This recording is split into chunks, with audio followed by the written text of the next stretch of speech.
আর আমার ছড়া পাতার চিঠি এটা হলো একটা চিঠি। যে চিঠিটা ১ম থেকে শেষ পর্যন্ত নায়ক একটা চিঠি লিখে যায়।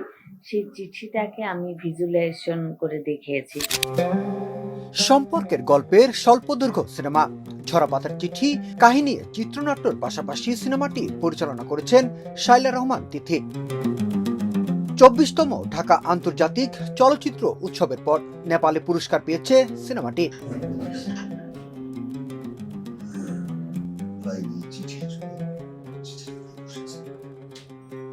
১৪তম নেপাল আফ্রিকা আন্তর্জাতিক চলচ্চিত্র উৎসবে সেরা বিদেশি স্বল্পদৈর্ঘ্য সিনেমার পুরস্কার পেয়েছে ঝরাপাতার চিঠি।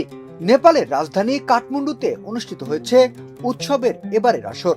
সমাপনী দিনে বিজয়ীদের হাতে পুরস্কার তুলে দিয়েছেন নেপাল ফিল্ম ডেভেলপমেন্ট বোর্ডের chairman Dinesh DC.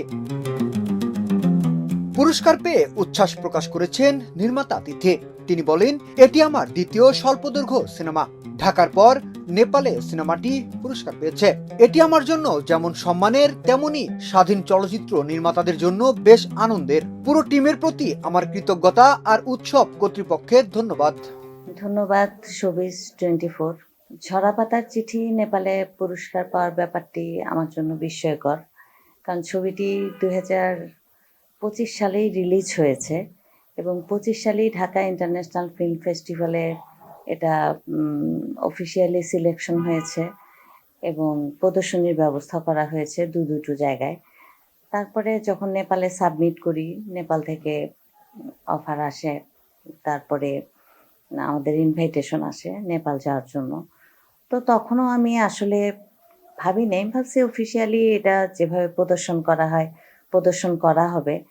But final যেদিন শেষ দিনে যেদিন পুরস্কার ঘোষণা করা হলো, সেদিন যখন আমার নামটা উচ্চারিত হলো, আমার মনে হচ্ছিল আমার নাম না, আমি বাংলাদেশের নামটা শুনছি, যে বাংলাদেশ একটা অ্যাওয়ার্ড পেতে যাচ্ছে বাইরের কোনো কান্ট্রিতে।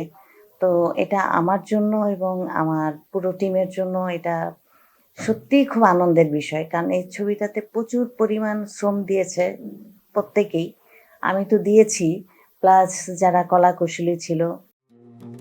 ২৩ মিনিট ব্যাপ্তির সিনেমাটিতে অভিনয় করেছেন সঙ্গীত শিল্পী পার্থ বড়ুয়া, স্বর্ণালী চৈতি, আজুমান্দ আরা বকুল, নাজমুল হক বাবু, সাকিবুন নাহার কাকন সহ আরো অনেকে। ঝরাপাতার গল্প প্রযোজনা করেছেন তাপস দাস ও কামাল বাইজিত। বিনোদন ডেস্ক, শোবিজ 24।